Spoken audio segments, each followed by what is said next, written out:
anyone here tell me what this is? SIM card. Cap or pen. Lego. Pencil cup. Lego. Lego. No. Pencil Secret cup. Cosmetic. Something to do with nuclear Ladies and power. gentlemen, this is a piece of nuclear fuel. 7 grams of uranium lying between my fingers. Enough energy to power each and every one of our homes for 1 year. And what's more, there's enough uranium in the air crust to make enough of these to last for billions of years. Nuclear fires are wonderful things, just like normal fires, that, when out of control, can burn through entire cities like London in 1666, forests, or even kitchen or homes. But if it wouldn't be for fire itself, modern civilization as we know it would not exist. None of what's around us now would have been possible at all, because mankind took the risk and went on to master fire. So how does a nuclear fire work? Well, the principle behind a nuclear weapon and a nuclear reactor are exactly the same. But if one compares them, it would be like comparing a Molotov cocktail with a gas engine. The only thing they have in common is that they both work with petrol. So how does it work? A nuclear fission occurs when a neutron hits a uranium atom, that then splits apart and is split.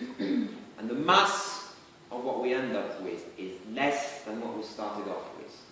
Just a tiny, tiny bit less. And as you know, energy equals mass, that's the speed of light to the power squared, E equals mc squared. Therefore, mass is simply energy, and vice versa. This is where a lot of energy, a lot of heat comes from nuclear fissions. Now, in a nuclear bomb, what you have is a lot of uranium-235, that's highly fissile, crushed into a pinhead that is ready to explode. It would be like compressing a bottle of petroleum tightly together, and it would be ready to explode with just a match or just a spark. The reaction works like that, but it's completely out of control. One thing leads to another, leads to another, leads to another. It's exponential, and eventually, once it's started, duck for cover, pray for the best, and wait for the end. The reaction is out of control. But in a nuclear reactor, the same reaction is kept under very, very tight control by 2 means. Number 1 is dilution. You dilute the highly fissile stuff with stuff that's not. It's a bit like making an orange juice with water and highly concentrated squash. Same principle, more or less.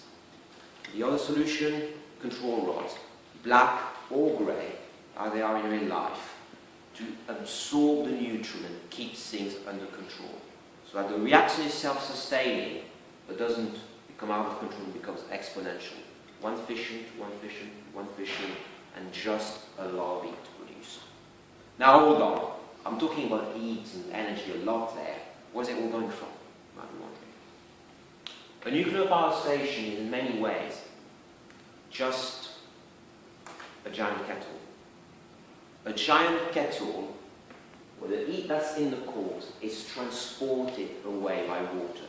By exchange with another circuit, turns into steam, drives a steam turbine, produces the electricity that's lighting up this very old room. It is made up of closely interlocked system that works like the ring of a chain. They touch each other, they exchange their heat, and that's it. The water from one system doesn't go to the next. Just like in all homes, water from the waste pipe and the water from the clean pipe should never ever mix. It's safe unless you've had a plumbing incident. Same principle applies there. Exactly the same. Tightly interlocked system, keeping everything together. So, but nuclear fires are quite interesting because they've got one difference with a normal fire. When you've got a normal fire, you can just put some water and everything's over. But nuclear embers are very resilient. So resilient that it would be like putting a piece of metal in a fire, which would come out red, and then it takes a few hours for the piece of metal to cool down, to be cold enough to the touch. Nuclear embers work exactly the same way. You have to keep them cool constantly with water, even after the fire has been switched off, so that everything is safe. How do you do that? Well, the obvious way is, even after you switch the nuclear reactions off, just do it the normal way. Pump water around. Tons and tons of water, every minute, every second even. A hell of a lot of water to keep things cool and under control. But now you might be wondering, well, what if something goes wrong? What if the pipe bursts? There are backup safety systems. And the ultimate backup safety systems is actually unbelievably simple. It's a pipe carrying water to a fan that will just blow air onto a heat exchanger to cool the water that then goes back to the reactor. Just a massive, big-ass fan. You can see them on the power station, visit them, and they're very big indeed. Now, you might be wondering, well, there's a lot of pumps and systems on this diagram. What's the one thing they've got in common? What do they work on? Power, indeed. If you lose your power, the pumps don't run, the valves don't run, everything can't run anymore. Lose electricity, lose the power, and everything is over. But wait, there are backups in place.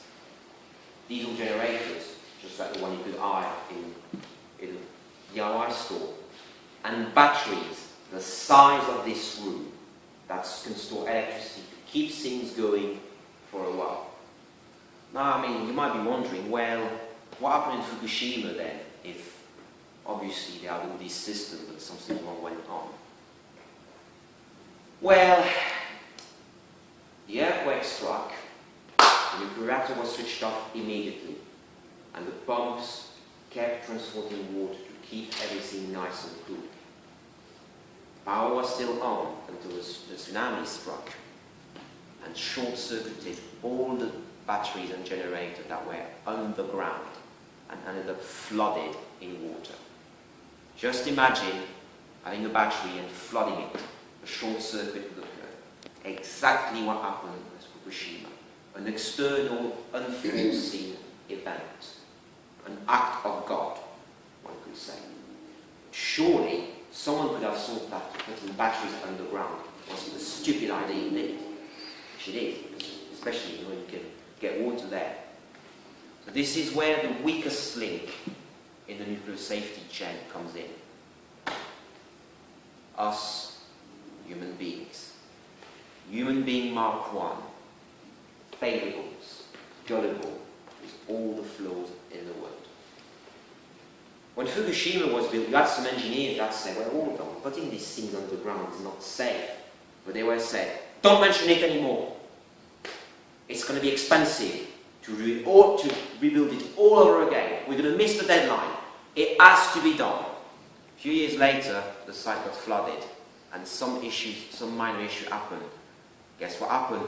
No, we can't do it. We must go back online as immediately as we can. Let's get the electricity flowing. We will figure it out one day. Until the tsunami struck, and it was too late. An entirely preventable accident done to human error. What happened in Chernobyl then? Well, this Russian story is quite interesting.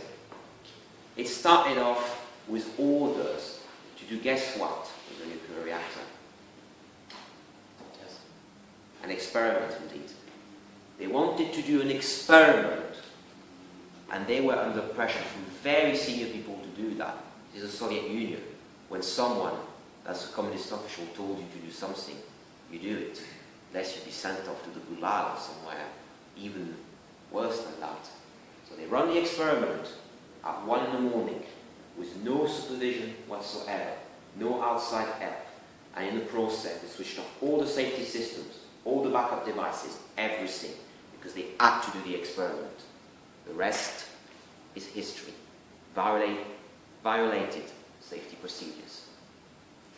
Now, can we do something that would just make that impossible? Can we design something that's like foolproof, that just cannot go wrong, even if you just throw a meteor at it? Yes, we can.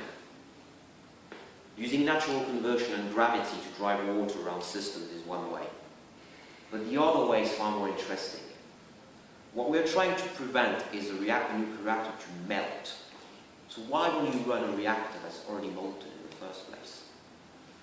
Why don't you design a nuclear reactor like a chocolate fountain instead of a very high pressure cooker? The high pressure cooker can explode and go wrong, but the chocolate fountains, nothing's going to go wrong with it. If you switch off the power with the chocolate fountain, it will just start slowly, slowly, slowly solidify. Whereas the high pressure cooker, things can go very wrong. And the good news is, plans already exist to do that. There are startup companies in this country, in China, in the US, in Australia, in Canada, that are working on this very concept. But they're not receiving any funding because the current nuclear industry is wedded to its current design. They don't want to think. They want to think out of the box. So here we go. The mastery of fire is what made modern civilization possible. Ants got burnt in the process. No doubt, entire individuals, when figuring out how to keep everything safe. Yes, please. You haven't mentioned anything about the waste. I'm assuming waste is produced. What happens to the waste? There will be nuclear waste produced. I'll come to that offline because I'm also towards the end now. If you run a simple fire, you get ashes that are produced. It took us a few centuries to know what to do with them. Now ashes from a fire are valuable products. So here we go. Nuclear fire, something that could run not just chocolate fountain, but the entire fountain of civilized life itself.